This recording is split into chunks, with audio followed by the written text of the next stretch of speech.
आप देख रहे हैं फास्ट 24 न्यूज। क्या महिलाओं के सशक्तिकरण के दावे सिर्फ चुनावी वादे बनकर रह गए हैं? क्या सरकार की योजनाओं का असली उद्देश्य सिर्फ अखबारों की सुर्खियां बनाना भर है? आज हम आपको छत्तीसगढ़ की उन 3000 बीएड शिक्षिकाओं की कहानी सुनाने जा रहे हैं जिनकी मेहनत, लगन और सपनों को राजनीति ने कुचल दिया। ये वे महिलाएं हैं जिन्होंने घर की जिम्मेदारियों के साथ पढ़ाई की, कठिन परीक्षा पास की और शिक्षक बनी। इन्हें व्यापम द्वारा आयोजित परीक्षा में अच्छे अंक मिले थे। इन्हें नियमित शिक्षकों की तरह नियुक्त किया गया था। लेकिन आज ये महिलाएं बेरोजगार हैं, इनका परिवार भूखा है, इनका भविष्य अंधकार में है।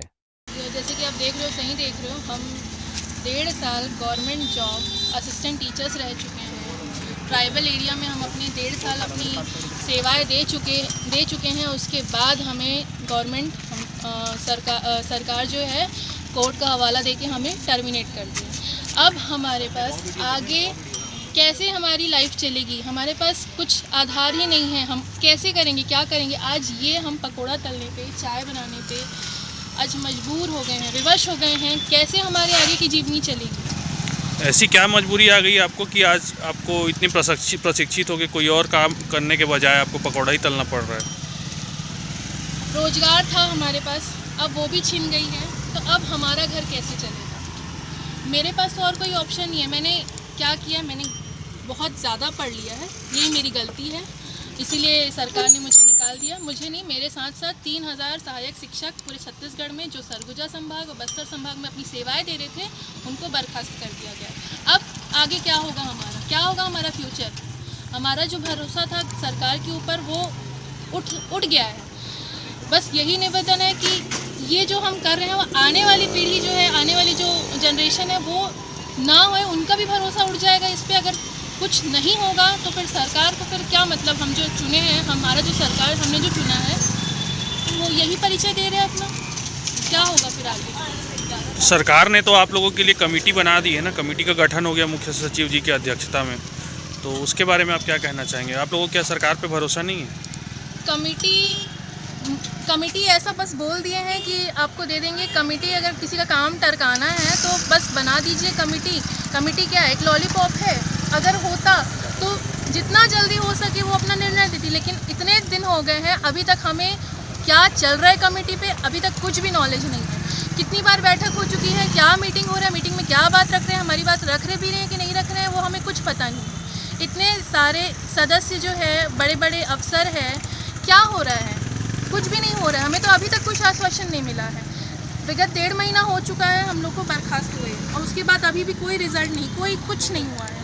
तो अब क्या सोच सकते हैं, क्या कर सकते हैं? इसके अलावा और कोई ऑप्शन ही नहीं है हमारे पास में। पिछले बार जब आप लोगों ने तेली बांधा पे चक्का जाम किया था तो उसके बाद मुख्यमंत्री जी ने कहा था कि हम लोग कमेटी बना चुके हैं और कमेटी के जरिए समाधान खोजने का प्रयास कर रहे हैं और जल्द से जल्द इसका समाधान होगा। और अभी तो ऐसा कोई नौबत तो आया नहीं है।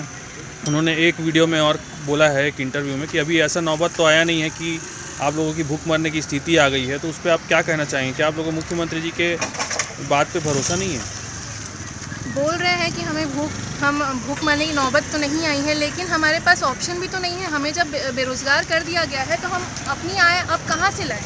कैसे अपना घर चलाएं? कैसे अपनी परिवार को चलाएं? हम बोल तो दिए भूख नहीं मर रहे। अगर ऐसा ही होता तो हमें नौकरी पे रहे हमारा कुछ काम करती, हमारे समायोजन करते, लेकिन वो भी तो नहीं हुआ हमारे साथ में। तो आपको इतने अर्जेंट में चाय पकौड़ा ठेला लगाने का ज़रूरत क्यों पड़ा? मेरे घर में मैं ही एक अकेली हूँ जो सरकारी नौकरी में थी। कोई नहीं है मेरे घर में। मेरे घर में बहुत सारे लोग हैं, बुज़ुर्ग लोग हैं, जिसका मुझे ही करना पड़ता है। मेरे हस्बैंड प्राइवेट जॉब में है, जिनका इनकम इतना खास नहीं है। हम दोनों मिलकर घर चलाते हैं। लेकिन अब क्या होगा, आगे क्या होगा? मेरे पास तो कोई साधन नहीं है। फैमिली में हम लोग लोन लिए हैं, अब उस लोन को कैसे पटाएंगे? मेरे भरोसे मैं सरकारी नौकरी में लगी थी तो हमने लोन लिया है, अब उस लोन को मैं कैसे पटाऊंगी? मेरा एक छोटा बच्चा है, मैं उसको छोड़कर दूर बस्तर संभाग में मैं नौकरी करने गई थी, अपने छोटे से बच्चे को छोड़कर, अपना पूरा परिवार छोड़कर। लेकिन फिर भी क्या मिला मुझे? कमेटी का लॉलीपॉप, जो कि अभी तक कुछ भी नहीं हुआ है। कितने का किस्त कटता है मैडम आपका इस लोन में? आप कितना किस्त पटाती थी? महीने में मेरा 16,000 कुछ किस्त कटता है। आधी सैलरी आपकी चली जाती थी। आधी से ज़्यादा सैलरी मेरी इसी में ही चली जाती है। अब मेरे पास बचा क्या? मैं तो शायद इतने दिनों में जो गवर्नमेंट जॉब में कर रही थी उतने दिनों तक मेरी जितनी सैलरी है मैं उतना भी सिक्योर नहीं कर पाई, उतना भी बचा नहीं पाई हूँ, क्योंकि हमने लोन लिया था। अब वो तो पैसा लोन में चला जाता है, अब कहाँ से लाऊंगी? आप मीडिया के द्वारा सरकार तक क्या संदेश पहुंचाना चाहते हैं? सरकार तक अपनी ये बात पहुंचाना चाहते हैं कि आप देख ही रहे हैं कि हमारे पास रोजी रोटी की और कोई ऑप्शन नहीं बची है, लाले पड़ गए हैं, कैसे चलाएंगे? तो बस यही है कि जितना जल्दी हो सके सरकार हमारे इस इशू को देखे, क्योंकि मेरे साथ साथ मेरे 3000 साथी और भी हैं जो सड़क पे आ चुके हैं। कैसे उनका जीवन कटेगा?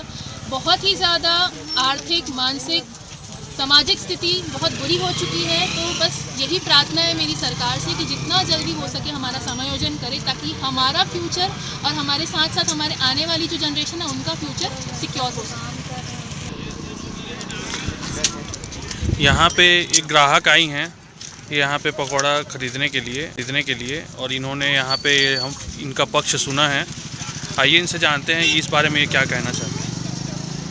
आज हम लोग देख रहे हैं कि जो शिक्षक हैं बीएड किए हुए हैं उनको जो है जो नौकरी से निकाल दिया गया है, ये तो हम देख रहे हैं सही नहीं है। अधिकतर जगहों में मतलब शिक्षक की ज़रूरत है, उनको शिक्षक भर्ती करने की ज़रूरत है, उसकी जगह पे आज शिक्षकों को जो है निकाला जा रहा है, जिसका हम लोग विरोध करते हैं। और आज जो ये हो रहा है, मतलब जो आंदोलन कर रहे हैं उनका हम लोग जो है, हमारा एक छात्र संगठन है AIDSO, उसकी तरफ से हम लोग समर्थन भी करते हैं। ये जो नौकरी से निकाला जा रहा है, ये कल के समय में हम लोग के साथ भी हो सकता है।